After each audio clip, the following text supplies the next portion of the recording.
Wow, I had a look at the registration from everyone, and I could see that you're coming from all over the world. Many people from India, people from the US, from Europe, it's nice to see. I hope you're all doing well.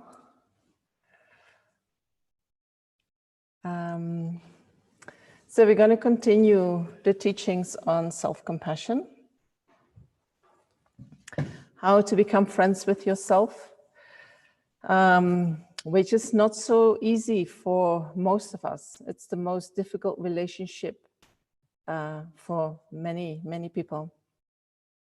So, but before we start, we maybe give ourselves a few minutes of time to bring the mind to the present moment, to relax the mind, to focus the mind.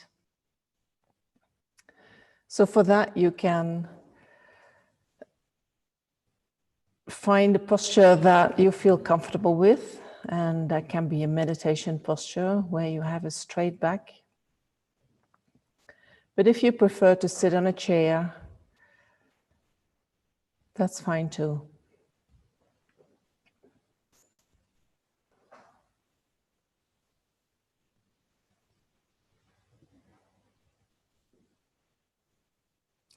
The main thing is that you feel comfortable.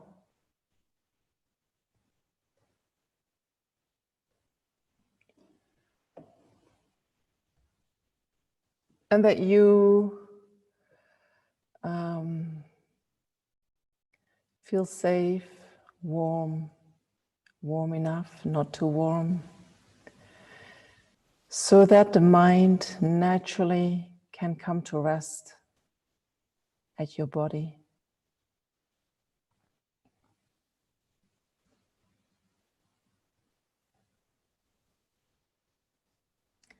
Or if you prefer, at your breath.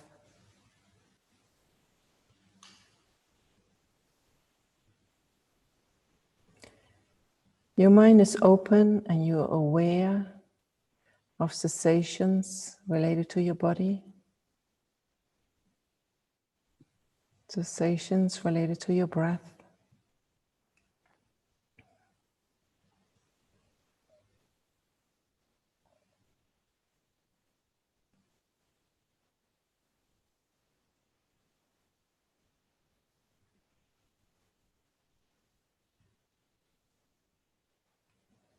And when the mind is with the body, we can let all the thoughts that are still contemplating what happened in the past, we let them come to rest.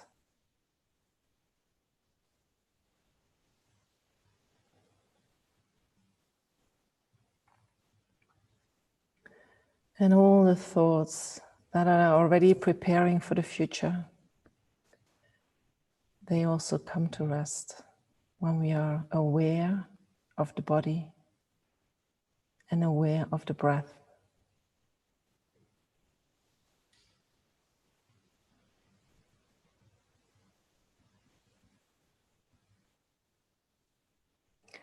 It is like we stop stirring in the muddy pond, and all the mud can sink to the bottom of the pond, and the water becomes more clear.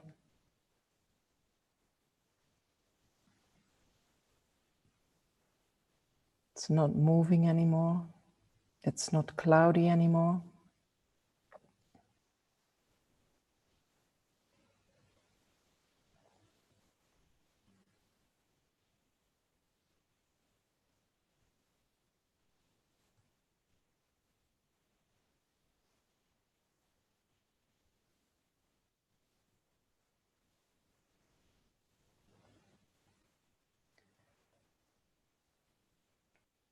And then we can set up a positive motivation for listening and reflecting and meditating, and how to become more compassionate with ourselves.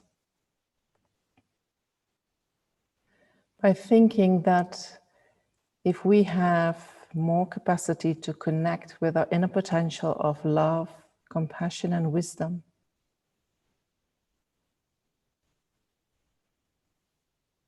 that will make us a more happy person.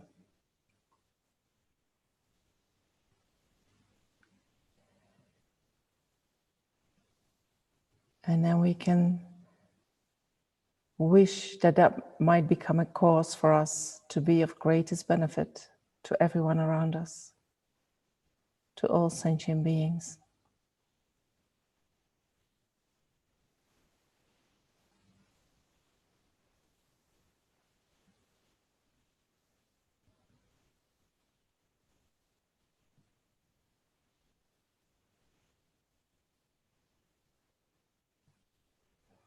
And we can think of all these suffering sentient beings around us. Human beings, animals,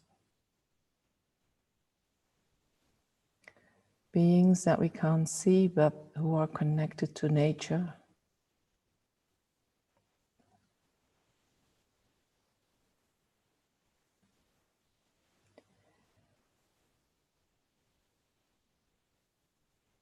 There is so much suffering in the world.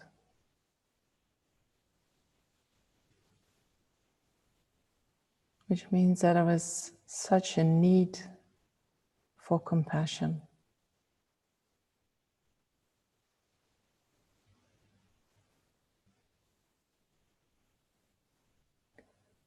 And a healthy compassion for others starts with a healthy compassion for yourself.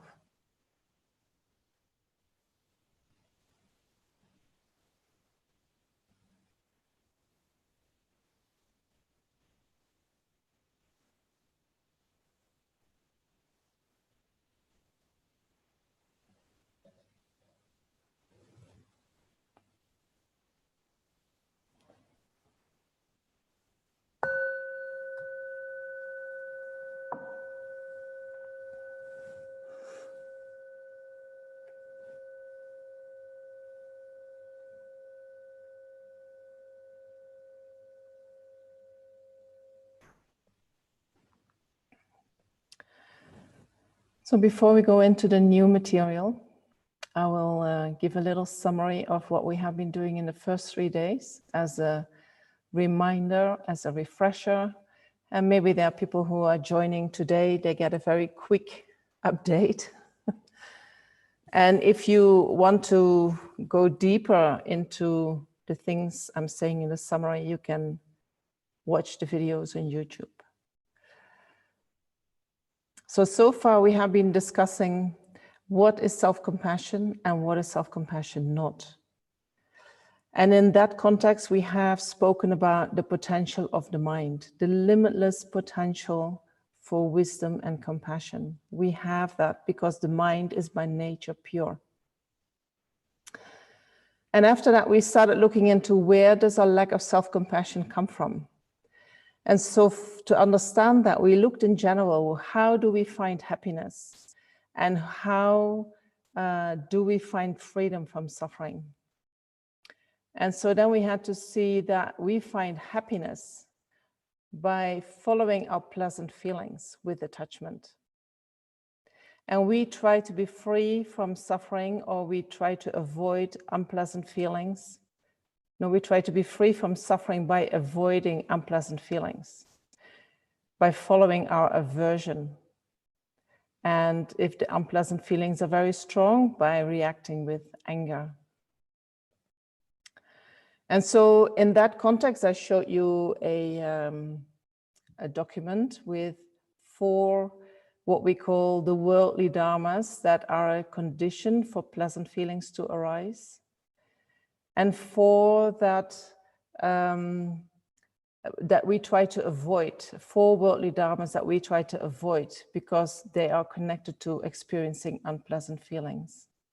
Can you remember these 4 in an orange column and 4 in the blue column? You can find that file in the Dropbox, and then you can review that. And so what we saw is that what we try to do, we try to engage with the things that causes a pleasant feeling to arise. We think that they cause pleasant feelings to arise. And what we do is we try to avoid, or we try to separate from the things that we associate with unpleasant feelings. And so we believe if we just stay in the good side of life, if we stay with all the good experiences and we stay away from the negative experiences, then we are successful, then we have a very good life. Right? That's the way how we engage every day in wanting to be happy, feeling good, and making sure that we are avoiding things that cause us to feel not so good. And so then we looked into both in the sense of, if you have a very strong craving for one, what that is going to do is that when you get the opposite, you're going to suffer hugely. Right?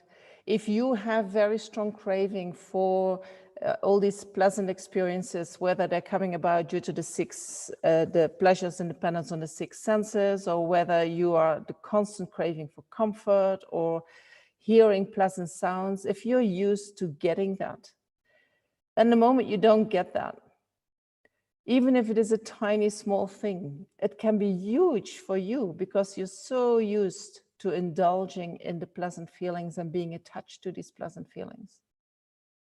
And that can disturb the mind a lot. Also, if we have strong aversion for one of these unpleasant feelings or conditions that give unpleasant feelings, then the attachment to the opposite is also very strong. We need to have it in order to feel good. So we create a kind of duality. This part of life is good, this part of life is not good. I'm going to try to stay as much as I can on the good side.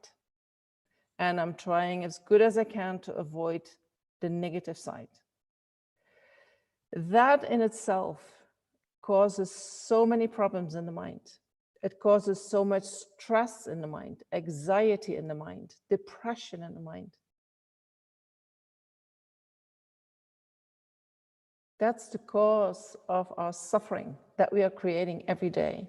And to us, it appears as this is going to make us more happy, and this is going to help us to be free from suffering. So then we said in Buddhism, whatever we experience, all experiences, positive and negative, pleasant and unpleasant, they are all in the nature of suffering. Reacting to them moment to moment with attachment and aversion is not bringing us a peaceful and calm mind. So then last time we looked into then how can we find freedom from suffering? How do we do that? And so in order to know how to be free from suffering, we have to understand what suffering refers to. For us, suffering is the suffering of pain. I do not feel well. I'm hurting. That something that really causes pain, or dying or being sick. We know this is suffering. But in Buddhism, we say that is only the most superficial level of suffering. That's what we call the suffering of pain, or the suffering of suffering. But then there are two more levels of suffering according to Buddhism, or two types of suffering. One is the suffering of change, which refers to all the pleasurable experiences that we have. And so the pleasurable experiences and the displeasure, for Buddhism, they're just two sides of the same coin. Both are part of our existence, and both are in the nature of suffering. So then I give you an example about, what was it on? Was it the sun and the shade? I'm not sure. That we have, when you're feeling cold, you're inside, and outside the sun is shining, then at a certain point you feel like I want to go out in the sun. And the moment you get out in the sun, it's so pleasurable. Oh, so nice being in the sun, Then at a certain point, the pleasure of being in the sun starts to turn into suffering because it starts to become actually a little bit hot. And so then you decide, oh, I have to go back in the shade because I'm too hot in the sun. And the moment you go back in this shade, you feel this relief, like, oh yeah, this is pleasant. But then when you stay in the shade, at a certain point, that pleasantness that you experience in the beginning starts to change into suffering again. So Buddhism says the pleasure that we experience is not pleasure by nature, but it is actually, it is the moment that the suffering of one type of experience fades or stops, and the suffering of another experience starts. That we experience as pleasure. So the moment that I walk into the sun, the suffering of being in the shade stops. And the suffering of being in the sun is about to begin. At that moment, I feel, wow, this is so nice. But then when I stay in that experience, the suffering slowly starts to go up. And at a certain point, we start to feel it as suffering, in the sense that we think, I have to get out of the sun, it's too hot. The moment I'm getting out of the sun, the suffering of being in the sun is finished, and the suffering of being in the shade is about to begin. That we feel as pleasure. So Buddhism says all experiences that we have within our conditioned existence, they are all in the nature of suffering. That's not real happiness, because the experience is not stable. The experience will change into suffering if we keep repeating, if we keep engaging in the experience. Therefore, it's not real happiness.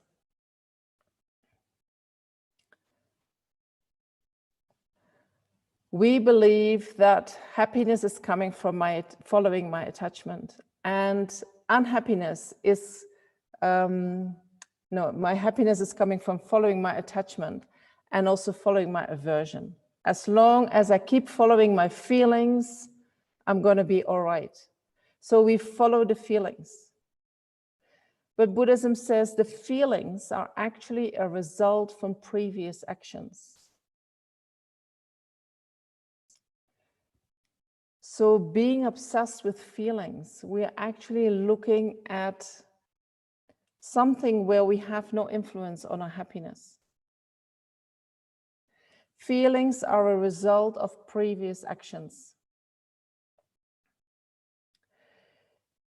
If we do actions with body, speech, mind, every action leaves an imprint in the mind for a future experience which is similar to our action. So that future experience is a feeling that will arise independent upon causes and conditions somewhere in the future. Once the feeling has arisen, the karma is finished. So experiencing pleasant feelings, experiencing unpleasant feelings, they are a result of previous actions. If we really want to be free of suffering, if we want to find ways to be happy, we have to stop creating causes that lead to suffering. And we have to create causes that give happiness. So in Buddhism, we say we're not looking so much at the feelings, but we're going to look at the actions that we are engaging in. If you can do that, and it is not easy, I tell you, I'm not really successful in that. But if you can do that, you get so much more power over your life, over your destiny. You know, that's a very, very important one. So write that one down. Stop being obsessed with the feelings, start looking at your actions.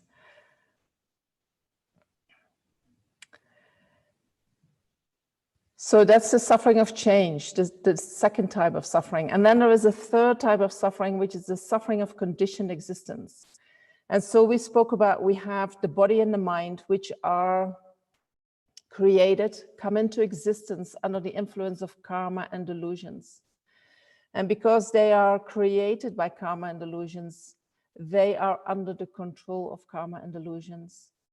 And on top of that, they constantly produce karma and delusions. And so that makes that we engage in similar actions again and again and again and again. And it is very difficult to stop that. And it is that these actions that we engage in, that is not because we want to engage in the actions, but we are actually under the control of our attachment and our aversion and all the delusions that arise in dependence on that.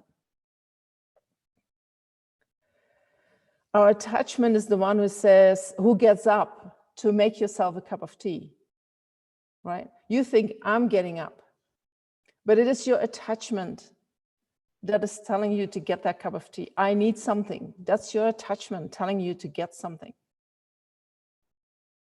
And we think I make that choice myself. I'm a free person. I can decide that. Well, you're not, you know. If you really look into your mind, if you would be really free, you could just keep sitting and say, okay, although I feel the need arising in my mind, I'm not going to follow that.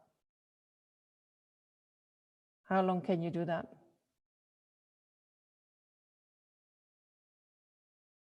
You know, you might decide within 2-3 seconds, like, no way, I'm going to get up and I'm going to make myself the tea. Why would I wait? Right? But real freedom means that you are aware of needs, you are aware of things that you don't like, but you're not so reactive.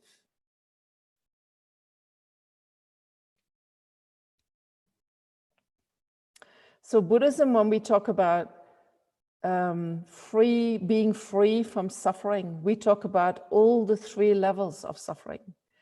We talk about freedom of the suffering of suffering. We talk about freedom of the suffering of change. And we talk about freedom of conditioned existence.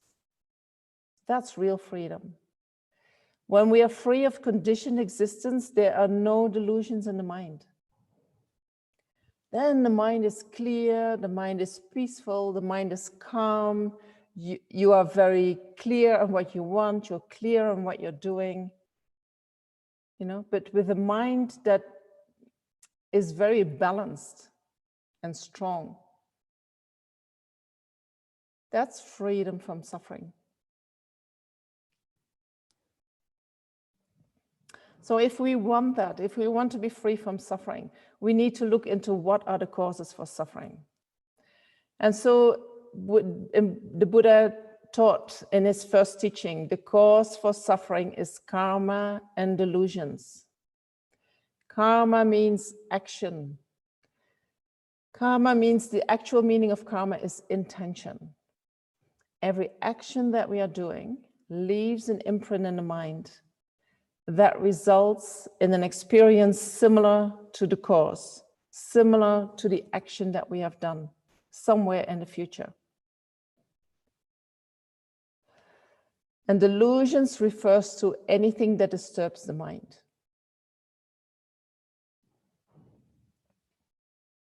Sometimes we call them disturbing emotions. Sometimes we call them negative emotions. Okay, so if we say actions and delusions create our suffering, then we can say, okay, what kind of actions create suffering? So in terms of the suffering of suffering, these are actions, these are experiences where we suffer, right? So what is the cause of suffering experiences? Is having done something similar in the past. So we say having harmed others is the cause for our own suffering. And then Buddhism talks about the 10 non-virtuous actions.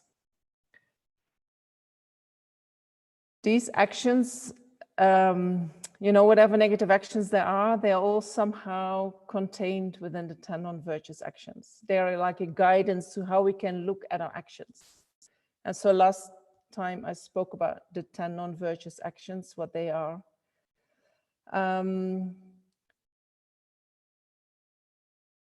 And so we can say in general, whatever we give out, it's going to come back to us.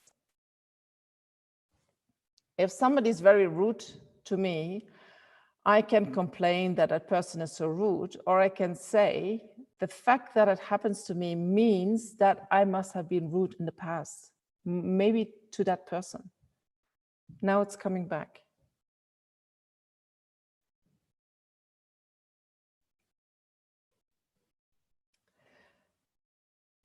So that is how we create the causes for negative or for unpleasant experiences, by having caused harm in the past. So how do we create the causes for pleasant feelings? By engaging in virtuous actions, by engaging in actions that are of benefit to others, that others experience as beneficial. So with virtuous actions, we create the causes for future happiness.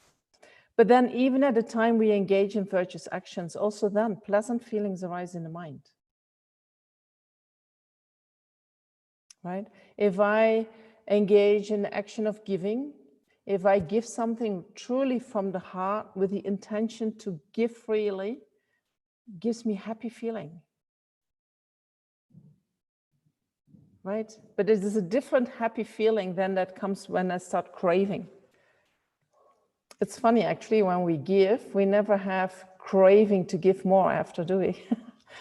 Doesn't come with craving, but it can be the wish, I want to give more. Saving lives, you know, when we walk on the path and we see little creatures and we make sure that we're not step on it, it gives us a good feeling. So these actions create the karma to experience future pleasantness, happiness, but also in the present moment, they give you happy feelings.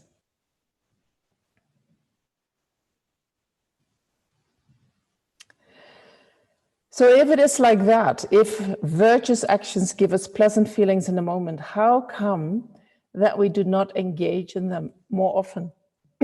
Because it's not so easy to engage in positive actions. How come?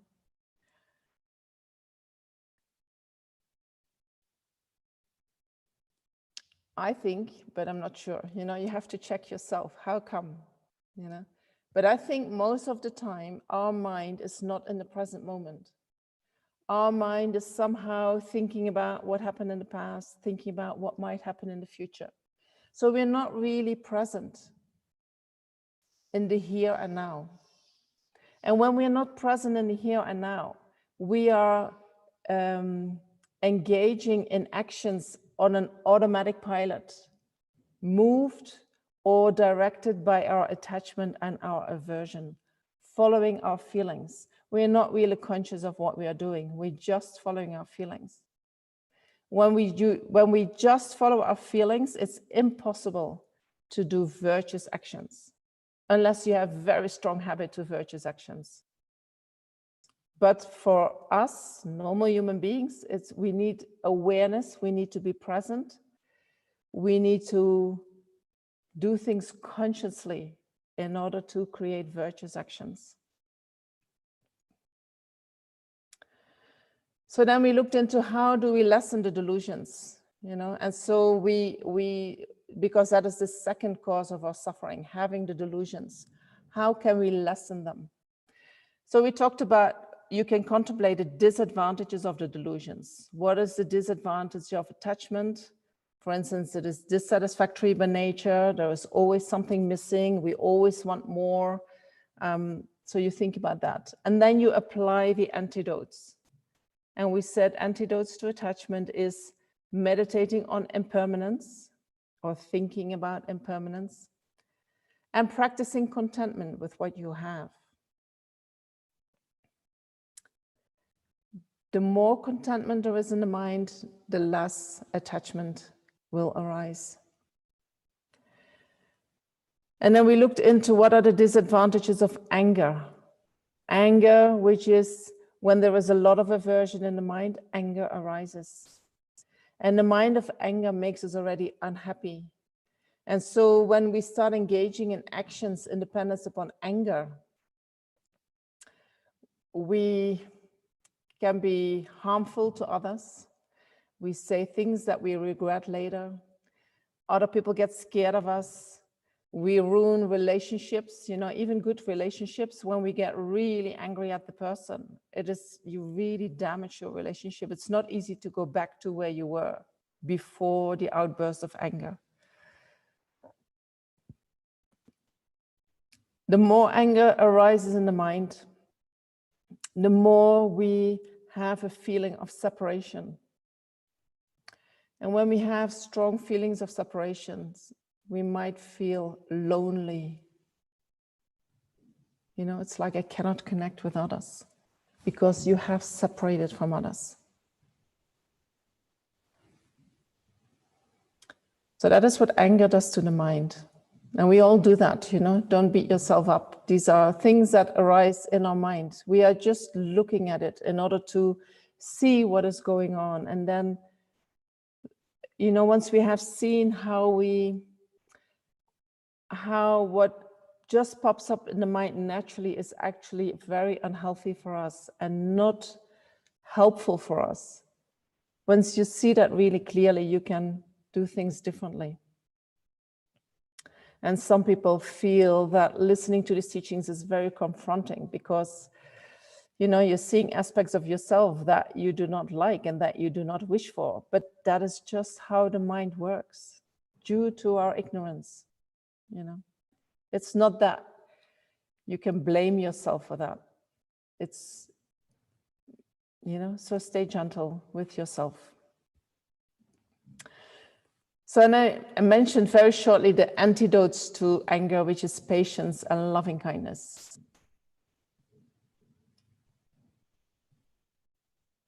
So if we want to experience more happiness, we need to create a virtuous mind and engage in virtuous actions. A virtuous mind is normally focused on the benefit of others.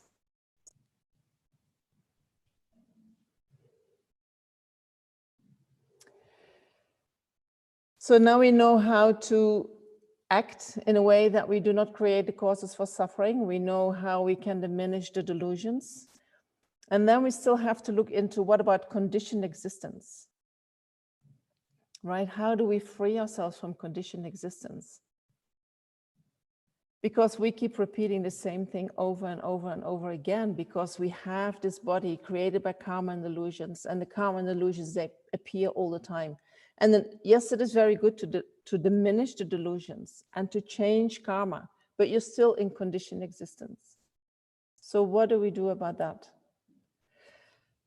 What is the antidote to conditioned existence? And I think last time we spoke a little bit about the self-grasping mind.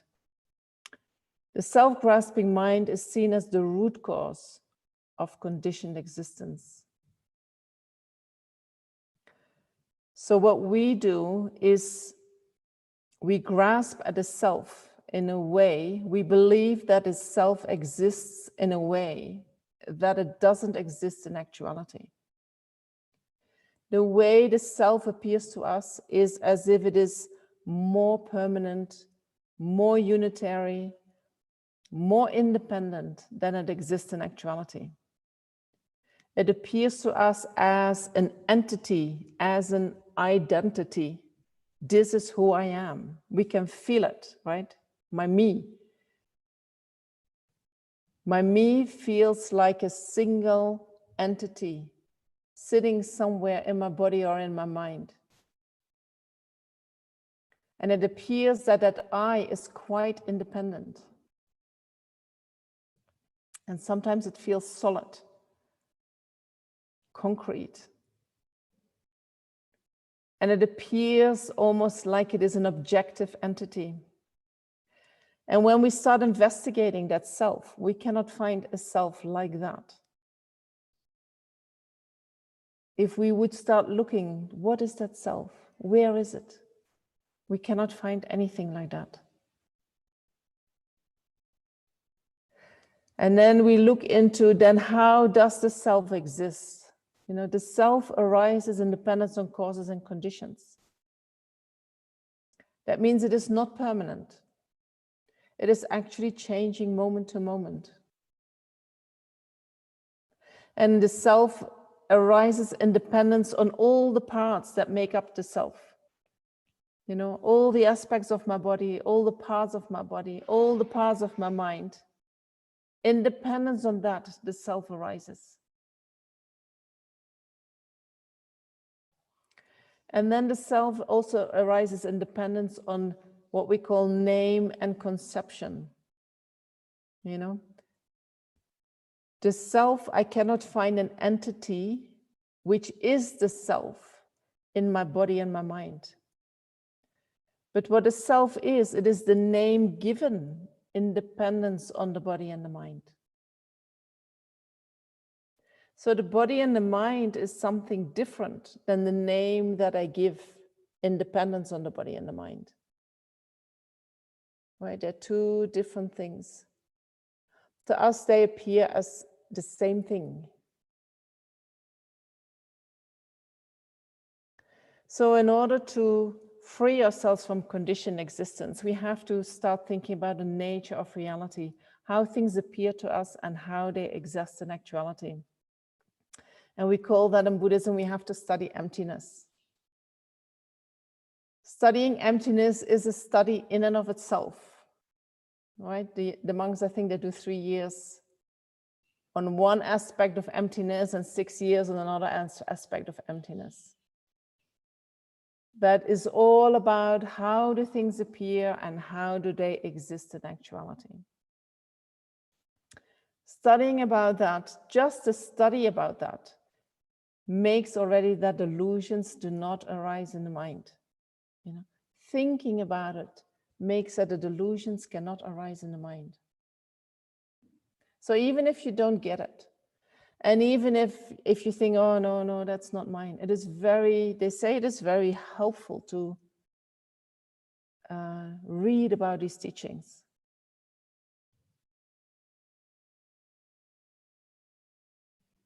So this is how we can really find freedom from suffering. And if we are serious about self-compassion, you know, you have to go deeper than just wanting to be free of the suffering of suffering. You have to really take care of yourself on all levels, you know, because as long as you just take care of, I want to be free of the suffering of suffering, you do exactly the same as what you always have been doing, and you know it doesn't bring you what you want, what you're really longing for.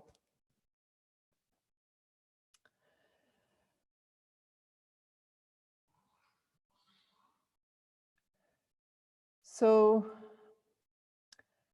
I had yesterday, I think you guys, the day before yesterday, we had some questions. You sent some questions through email.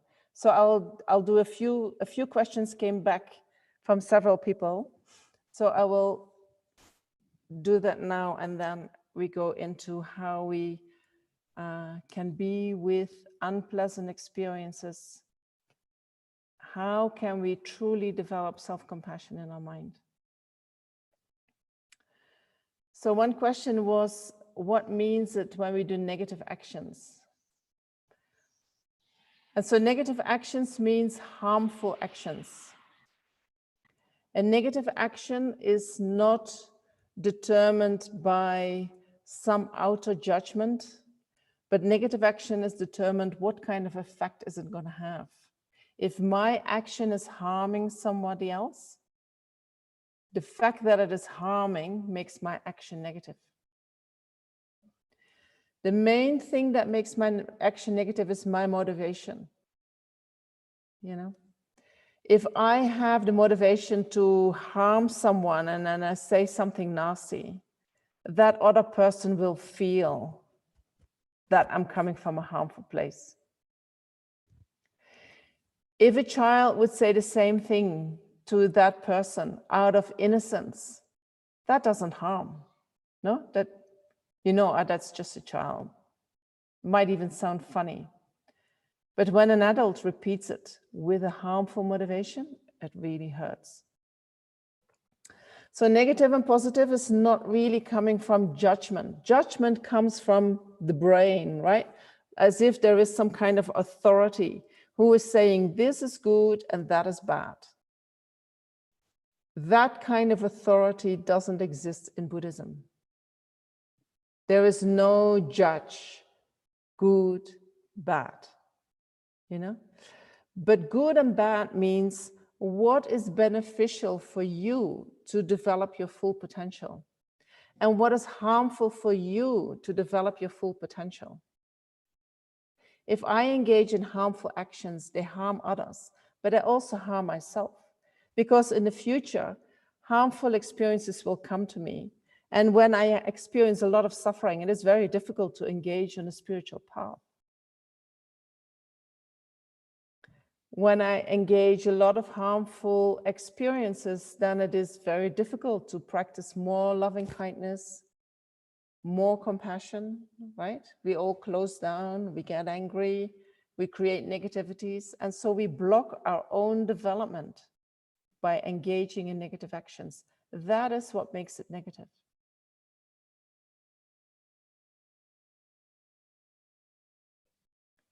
Positive action is the same. What is positive? What is helpful for me to develop my potential for wisdom and compassion more and more? So positive is beneficial for others, is beneficial for myself. Another question was about negative actions, engaging in negative actions for your profession. For instance, you are in the army, so you are there to kill. So killing in itself is a negativity, but it depends a lot on your motivation as well. You know, so when you go in the army, for instance, to really defend your own country, to defend the people of your country, there is part of your action of killing is coming from a positive place. So that karma that ripens from that will be different than when I kill out of malice, right? But then still, it is still killing, it is still a negativity. And I do think that you have a choice whether you go, you know, maybe not, I don't know how you, do you have a choice to go in the army? In some countries, you have to go for a few years in the army. And then after that, you can choose if you stay or not, right? If you are a butcher and you kill to make money, you know, that's, I think, stronger negative karma than when you kill in order to save somebody else. But, you know, these are subtle workings of karma. I cannot say too much about that. And so one question that people had that came back, I think there were 3 or 4 people who had the same question. How do I protect myself when other people harm me? Because I have no control over the actions from others, you know. And so when we start talking about becoming more peaceful and becoming more, having less aversion and anger, people suddenly get this problem. But what if others harm me? Can I not harm back anymore? So I think in Buddhism, we make a difference between the actions that you engage in and your mind, right? First of all, harming others, whether we are harmed by someone or whether we are harming back, that is never condoned, that is never okay. So if somebody is harming you, what you try to do is you try to have a peaceful mind that doesn't get upset, that has still loving kindness in the heart. But you do not have to accept that behavior. You can always walk, no, you can maybe not always walk away. But if you can walk away, I would say walk away. But don't get upset. Right? The main problem is that we get so upset. But when we experience the harm, we say, thank you very much, but you know, this is not for me. I move on. I want to go somewhere else. If you can avoid it, avoid it. And then if you are living with someone who is harming, try to talk about it. Try to say what you experience while you are living with them. And then if you feel that you need to protect yourself or you need to protect, what we try to do is we try to think, how can I protect that person, that other person, from harming? Because when they harm, they're actually harming themselves. They are creating a lot of negative karma. I want to protect them from creating negative karma. So the mind is not so much obsessed with what is harming me, but I have concern for the other person. Okay. So if you want to know more about how to have calm mind, even when you get harmed, that is not a quality that arises naturally. We have to practice. We have to practice patience. And there is a book from Shantideva, the Bodhisattvacharya, and I will write the title in a document that goes in the chat box. In chapter 6, there is a whole chapter on how you can think in a way that helps the mind to develop patience. If there is patience in the mind, we are undisturbed no matter what happens to us. It's a very precious mind. That doesn't mean having no reaction in the mind, doesn't mean that we accept what happens. Right? When there is patience in the mind, there is also a lot of wisdom in the mind. There is also a lot of loving kindness in the mind. If you see you're in an unhealthy situation, you can walk away, not from aversion, which disturbs the mind, but with your wisdom mind that says, this is not healthy. Okay. So I'm going to leave it like that for now, because I want to go into what we do when we experience suffering. How do we gonna relate to suffering experiences or unpleasant experiences in a different way than we have been doing so far? If we do not know how to do that, we could already say probably then your self-compassion is not so high. It's probably an indication that your self-compassion is low. If your self-compassion is low, what we do is that we are more likely to say, for instance, at the end of a bad day, well, I'm a loser, or my life is really screwed up. Or if we think about something that we have done and where we failed, we might think, oh my gosh, I wish I could die. Very low thoughts about ourselves. Like we're hopeless, it's never going to happen for us. And when somebody gives us some kind of feedback of what we have been doing, we might get very upset, very defensive. These are signs that your self-compassion is low. And they have done, this is coming from research that they have done, right? I'm not making this up. In that research, they also asked people to give a little speech, and when you have to give a little speech, there is stress in the mind. And so then, depending on how much self-compassion you have, that is going to influence what you're doing. And what I found is that when you have low self-compassion, somehow the people who are listening to you, they do not react so positively to you as to people who have good self-compassion. And so then you feel that. And then you go more down, and then the public feels it even more. And so you get a little bit in a vicious circle,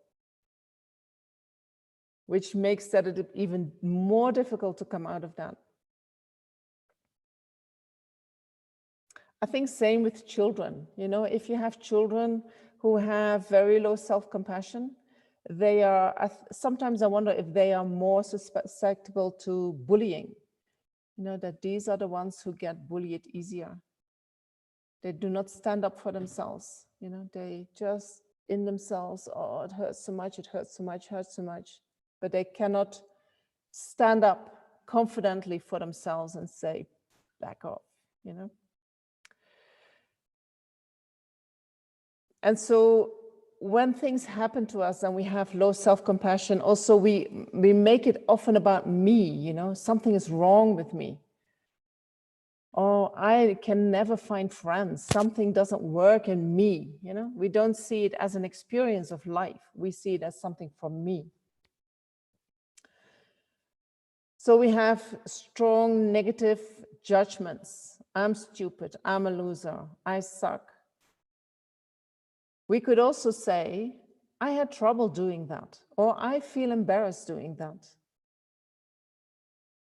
Right? But with people with low self-compassion, they judge quite harshly.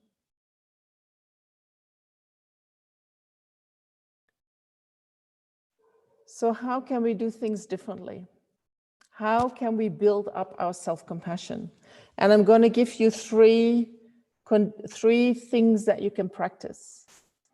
And they have done study on universities, and they give students these 3 aspects to practice. And they saw that within 14 days, self-compassion was already increasing. So it helps quite quickly, right? So the first one is having kind self-talk. If we have low self-compassion, we speak low of ourselves. We speak harsh to ourselves. When things happen that we don't like, often we beat ourselves up. You know, how stupid are you that happened again? So we have the suffering of the experience, and then we add to that by the way how we speak to ourselves. So can we speak in a different way to ourselves, in a calming, understanding, soothing way? Recognizing our suffering. Oh, wow. I can see that you're suffering. I can see that how difficult this is for you.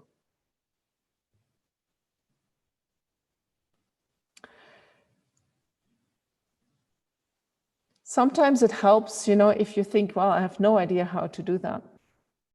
You can think, if what happened to me would have happened to a very good friend of mine, and how would she look like? What kind of pain would she have? And I see that pain, you know, I visualize that in front of me. And then I think, what would I say to her? And then words come naturally. And these are very kind, compassionate words, soothing the suffering that is experienced. And then you say, okay, now I'm going to say it to myself. Same thing. So instead of guiding unpleasant feelings that arise with harsh words, adding to your suffering, what you're going to say is you're going to acknowledge, yeah, this is an unpleasant feeling. Yes, this is suffering. Yes, I don't like that. You know, but this is part of life. And, you know, it doesn't mean that you are not okay. You are okay. You're still worthy. You still have value. You still deserve. You still, everything is still intact. You know, you are not damaged by this experience. It is just an experience. And so you find the words that are most soothing for you. And then the second aspect that is important is that we are present with what we are feeling, that we are mindful. What do I experience? Is it pain? Is it grief? Is it loss? Injustice? Anger? Rage? What is going on? Whatever you feel is totally fine. We're not going to say you're not allowed to feel that. You're not allowed to do that. No, whatever is arising in the mind, you allow that to arise. And you are with that. And it is as if you hold the container in which the experiences arise. And that container,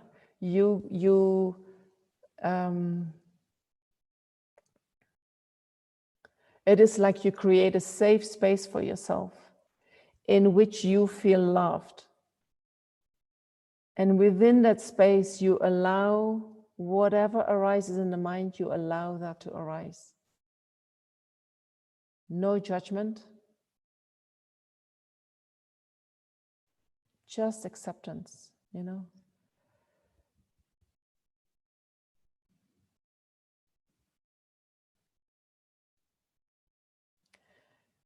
Whatever arises in the mind arises independent of many causes and conditions. When certain causes and conditions come together, strong feelings can arise, strong reactions like anger, like rage can arise.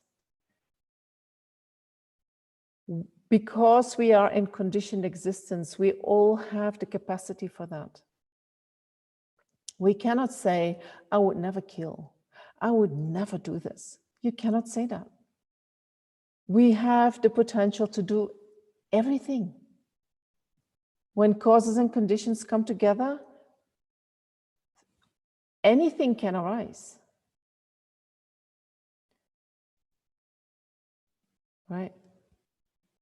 When negative feelings arise, when reactions like anger and rage arise, they represent a lot of suffering. And what we normally do, we put a lid on that. We do not want to feel it. We do not like ourselves when that happens to us. We think we're not good enough. We think we are failures. We think we are losers. And what we're actually going to try to do is say, okay, this is what I'm feeling, you know, and it hurts. It hurts a lot. I'm suffering. And you connect with that suffering. And you hold yourself with loving kindness while you're going through that suffering experience. And while you go through it, you talk to yourself in a gentle, kind, loving manner to soothe the suffering that you are experiencing.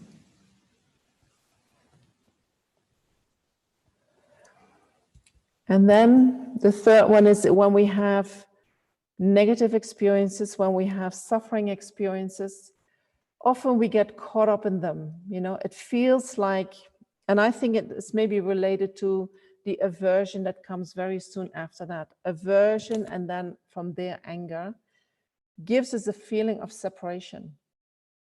So when we experience a lot of suffering, often we feel that it is just me.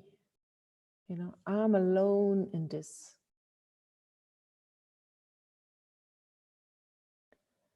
There is the biggest loneliness. Yeah. So then what can help is that we remember that what we are experiencing is actually a human experience. And we are not the only human beings who are having this kind of experience. There are so many humans out there who experience similar things than us. Some much worse than us, you know, but you reach out instead of holding yourself in this little, how to say, we lock ourselves up, right, in our suffering. We do not want to connect with anyone. We do not want to think about anyone as just poor me, poor me. But what if we open up the mind and said, yeah, it's not just me experiencing this. This is an experience in a human body and with a human mind that is just happening. And today it is happening to me, but tomorrow it's happening with my neighbor. The day after tomorrow with somebody else. This is something that is just happening. It is not you who is just feeling that. It is an experience that is happening. So you take the me a little bit out of it and you connect with seeing it as a shared human experience. So these three aspects, we need to train our mind. When unpleasantness arises, be mindful, talk in a kind, loving manner to yourself, and reconnect with other human experiences. See it as a shared experience.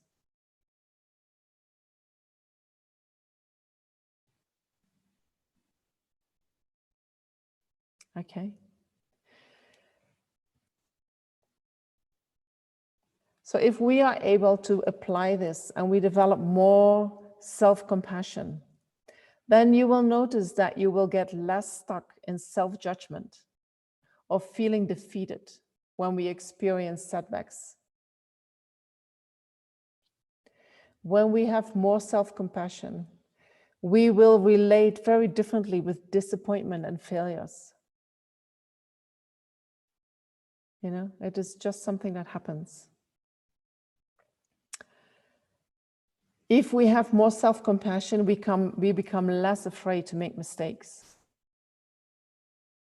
We have more willingness to learn from what is going on. You know, oh, something goes wrong. And it's not anymore, oh, I did the wrong thing and how stupid, but something went wrong. You know, how can I do things differently so that next time maybe things go better?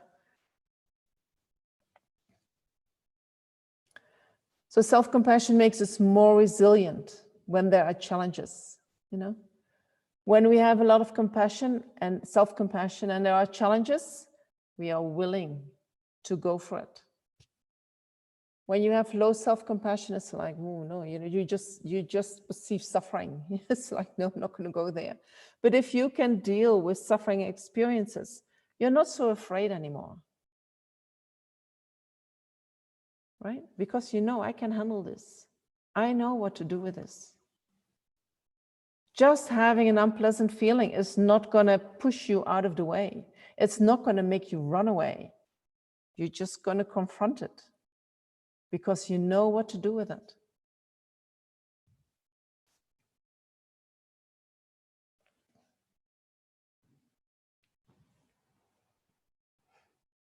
I'm going to look at a small question.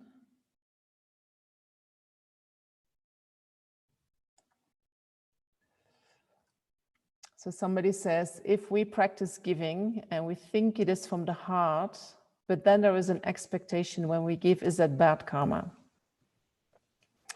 So giving is good karma. When you give, it's good karma. Then your expectation means that you do not unconditionally give. So in the text on the middle way, where Chandrakirti talks about emptiness, he talks about even when you give with a bad motivation, the result is still that you will receive resources somewhere in the future. So yes, motivation is important. Yes, if you have a pure motivation, then your actions will have more effect. But if you give, even with a negative motivation, or even because you want to have something back, it seems that it still ripens in getting resources. So it's still worthwhile to do. You know, don't hold back, even if your motivation is not 100% pure. Let me see if there's one more.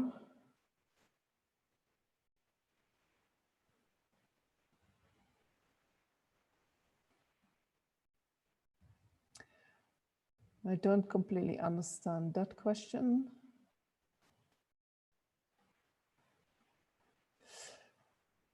So how do we help someone who is not willing to help themselves and are destroying themselves? Can you? You know already you cannot help them. That's why you ask. You think maybe I have some kind of miracle. I do not. If somebody really doesn't want to change, you know, no matter what you're going to do, it's not going to happen.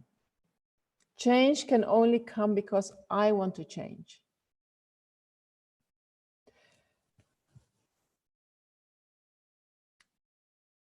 And sometimes we see people destroying themselves, you know, and we cannot help them and we cannot stop them. But what we can do is we can help ourselves, and we can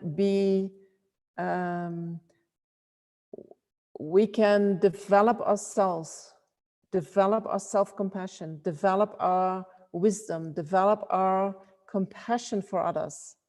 And the more we sometimes, you know, you can become an inspiration when you do that.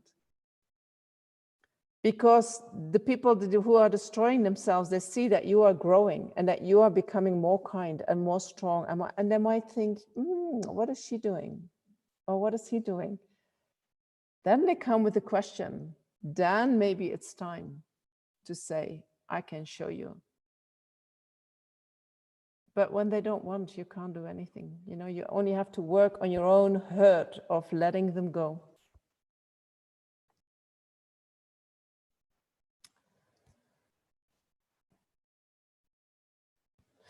So if we find little creatures, it's very interesting, the question that always come.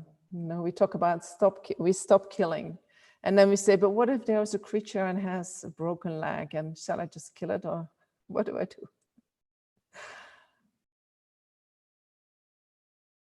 So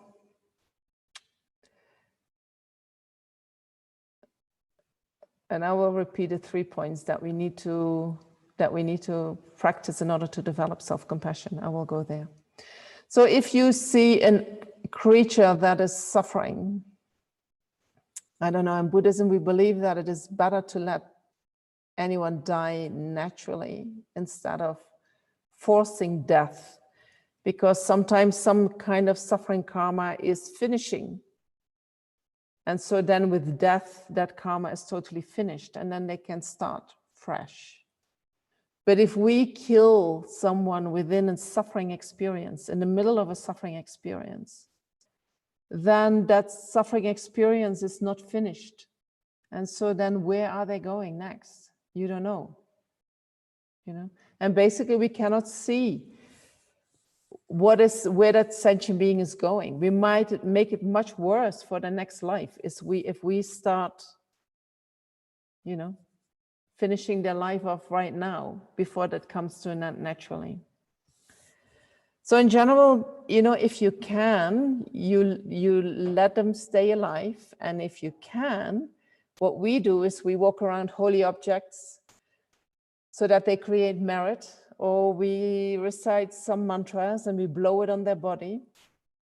Or, you know, if it is a bigger creature like a dog, you stay with the dog and you stay, you know, you keep talking nicely to the dog, and you keep caring until the dog dies naturally. You know, that's what you try. If you can, that's what you do. Okay, I'm not going into terminal and coma, sorry. Come to a course at Tushita and we can talk about that. So the 3 points that we practice for developing self-compassion. The first one is kind self-talk. The second is mindfulness, mindfulness of the experience that you go through. What am I feeling? And the third one is remembering the shared experience. What we are experiencing is common in the human realm.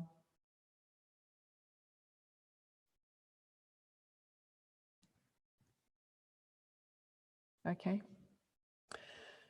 So the next 2 days, what I would like to do is I'm going to talk about resistance to negative experiences and how to let that go, you know, because the self-compassion you can apply to the experiences that you have in the present moment.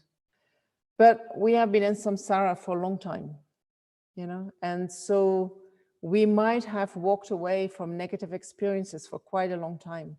And that becomes visible by resistance. So we talk about how does it show itself, and then what do we do? And we will talk about looking into a little bit deeper into the psychology of lack of self-compassion, and especially to why, you know, the psychology of the people pleaser.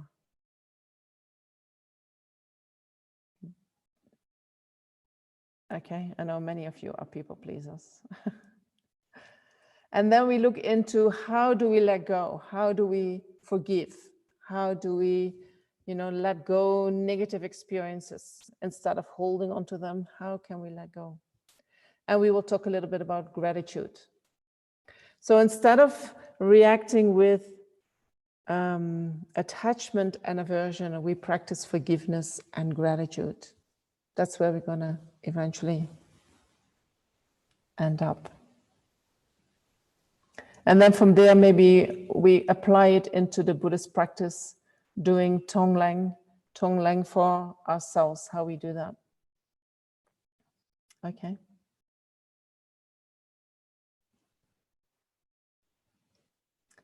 So I will see your questions that I haven't answered, and I'm not saying that I answer every question, but I will see them, and I will see if I integrate it in the teachings of the next 2 days. If you have questions that come up tomorrow morning, you can always send them to Tushita, and I will get them done.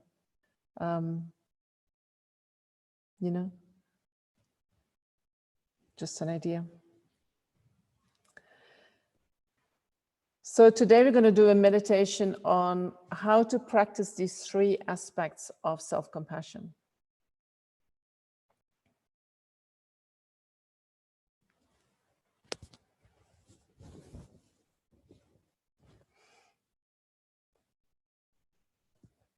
Okay. So find a place where you are comfortable, where you sit comfortably.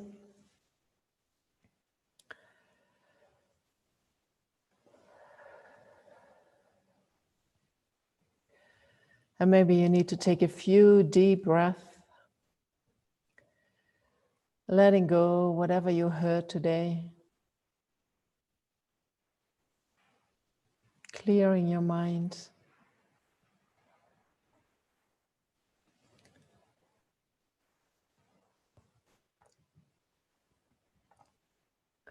Allowing your mind to come back to your body by being aware of your body.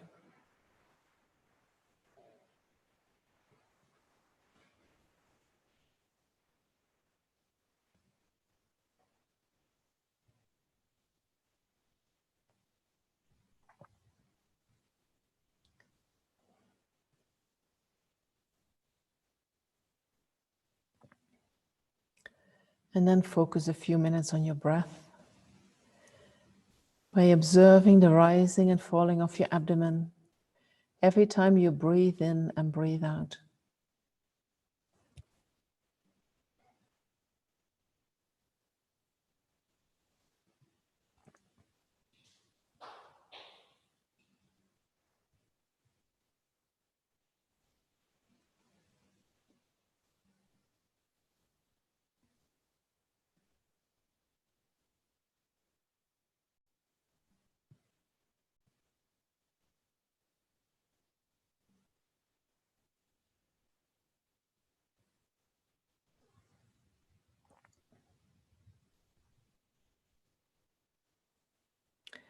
If during the meditation you find yourself drifting off or you lose the topic, first bring the mind back to the body and the breath. And once you feel grounded again, reconnect with the meditation. Start listening again.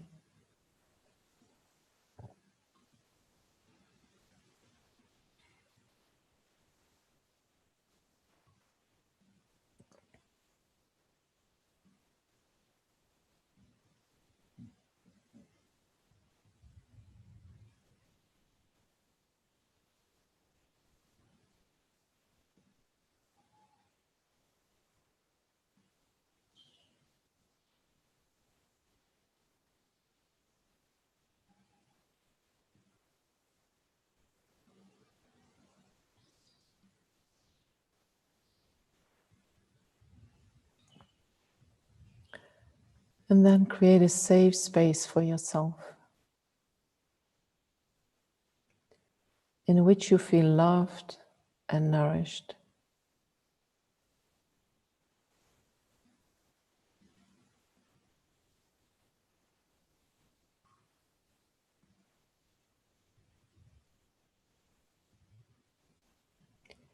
In which you accept whatever arises in the mind.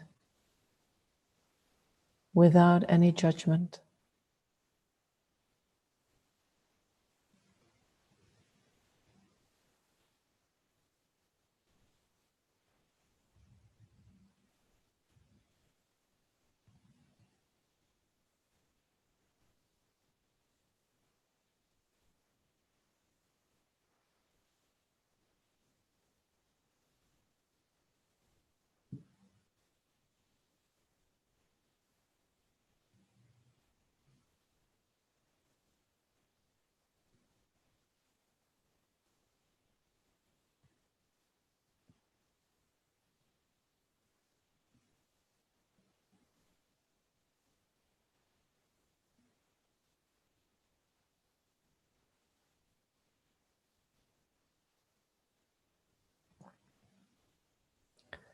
And then observe what is going on in your mind.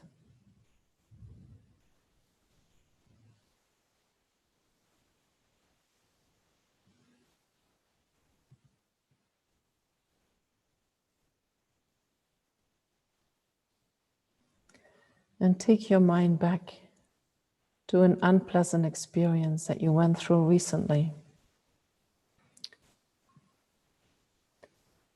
Don't take a very negative experience, but an experience that is slightly unpleasant or maybe middling unpleasant,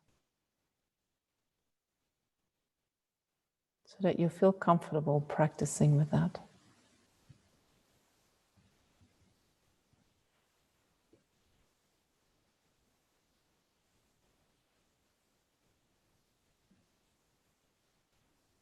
And when you think about that unpleasant experience, observe what happens in the mind in terms of feelings, thoughts, disturbing emotions.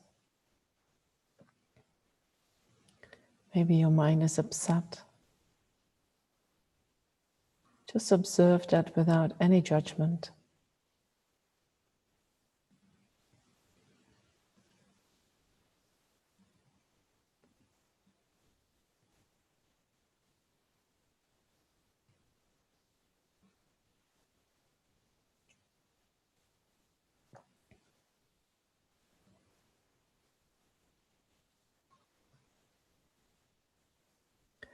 And then focus specifically on the feeling. Be mindful of the feeling.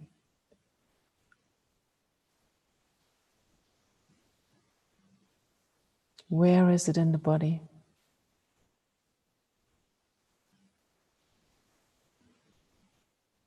And how does it feel like? Focus on it with a curiosity, and then you investigate. What is that exactly?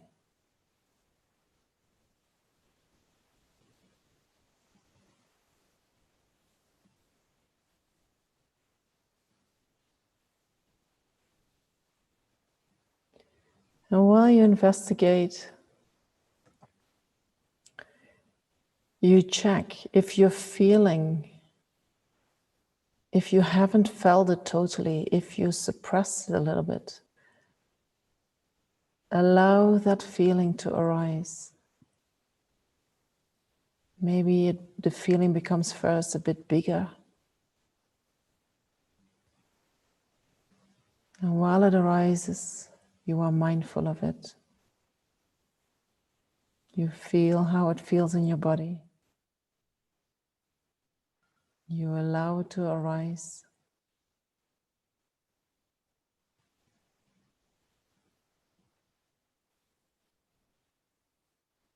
And then see what happens.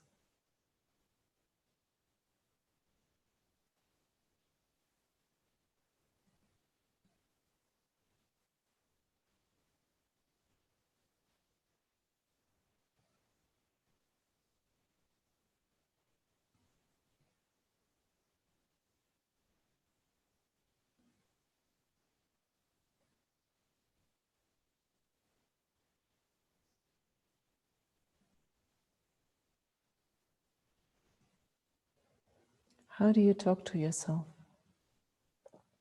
while you feel this? Are you critical, or judgmental, or harsh?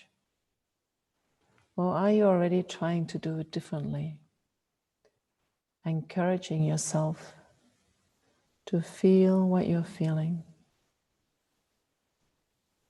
to allow the feeling to arise, and to acknowledge the suffering that you experience.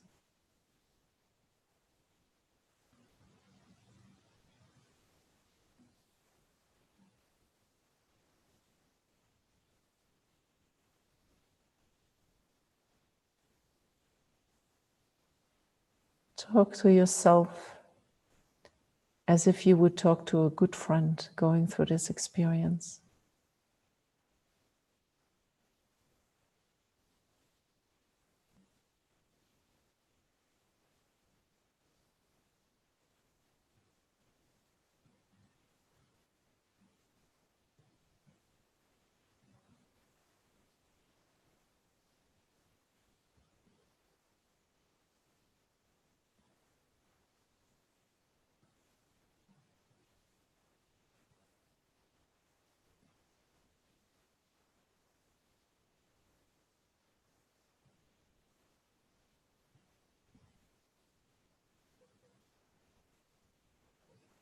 Be gentle with yourself.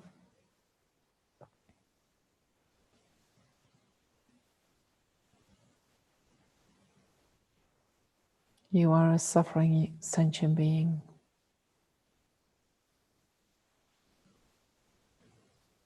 That needs care, connection.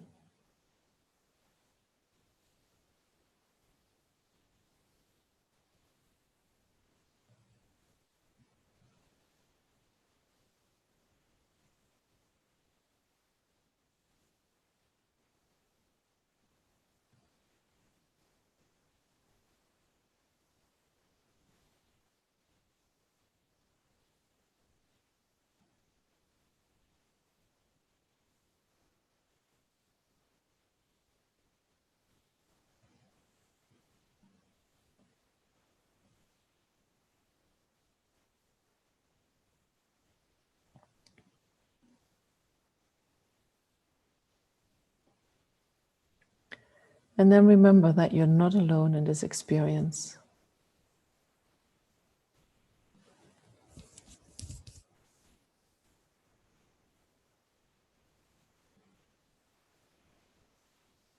Whatever happened to you is not because of you. It is not personal. It is an experience that we share with so many human beings.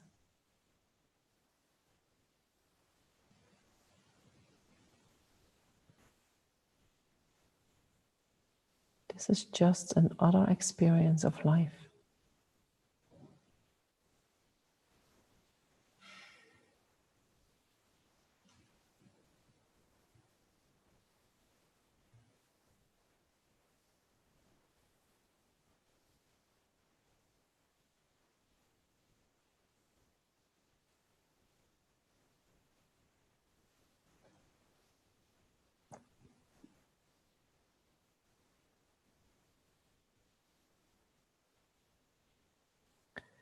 And if you have trouble feeling your experience, you can ask yourself, what do I need in order to be able to totally feel this?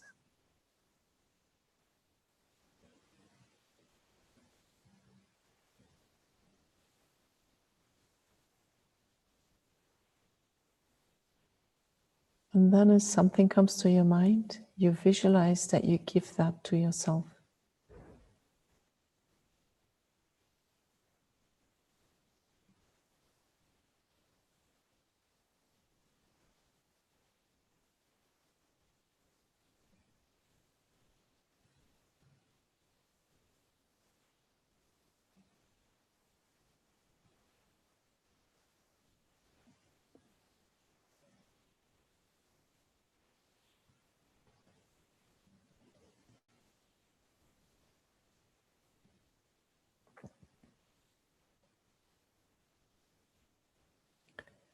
What we experience is not what defines us.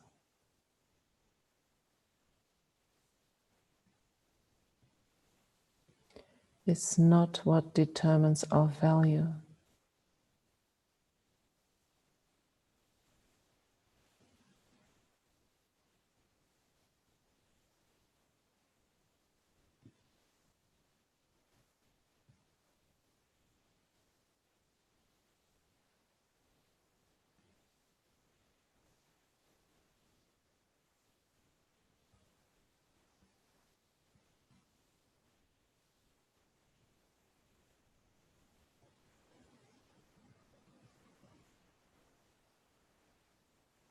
We are all fine the way we are.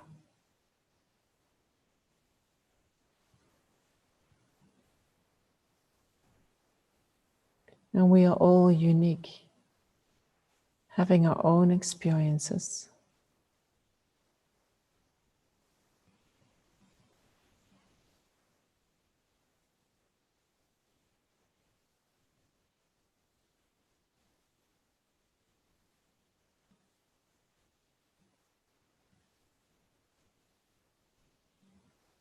And the only thing we can do is connect with our own experience.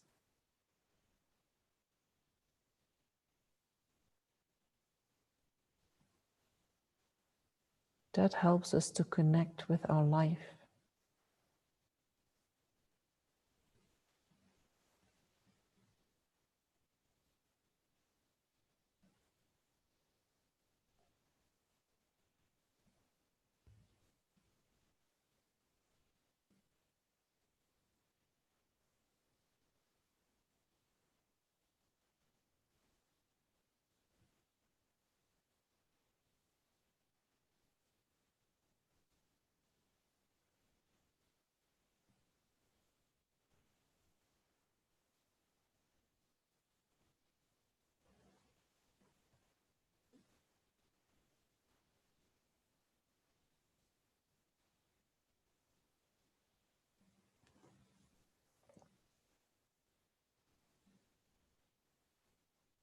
The more we can connect with our inner experiences,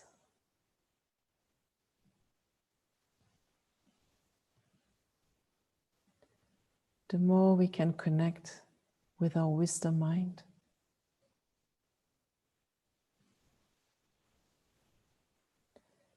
And with our compassionate mind.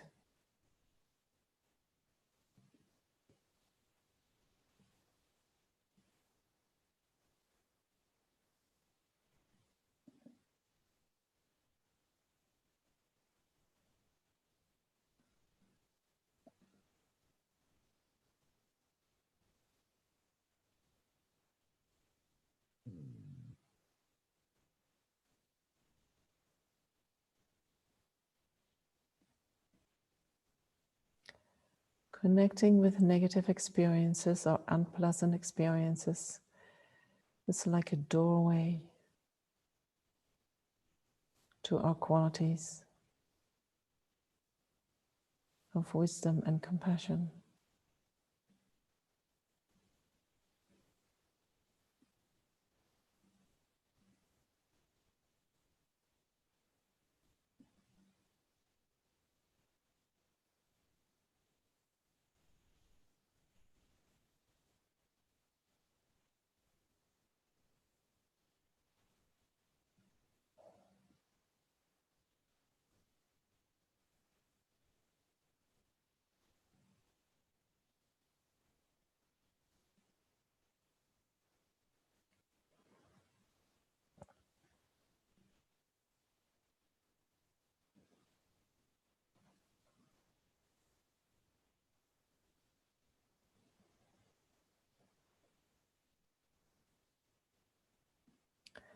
And sometimes we need more than one meditation in order to allow a certain negative experience to fully dissolve.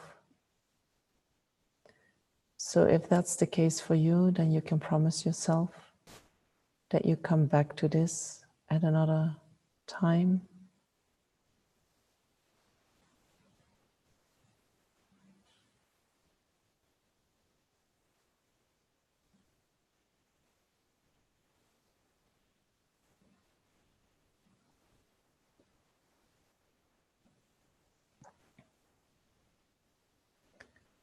And then we conclude the meditation by dedicating all the positive energy that we have created by listening, reflecting, and then engaging in this meditation. And we can imagine that this positive energy gathers in our heart, filling our whole body, and then overflowing through the crown of our head or through all the pores, whatever works for you, radiating it into space, touching each and every sentient being.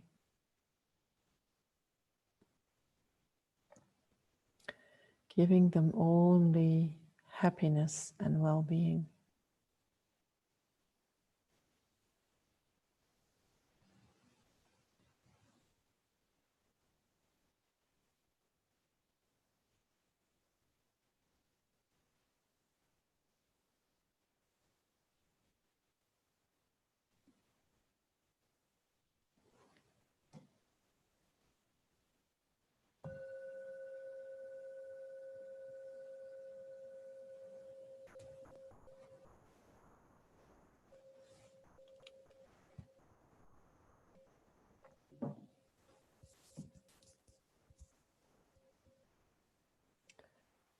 Thank you so much for having been here today.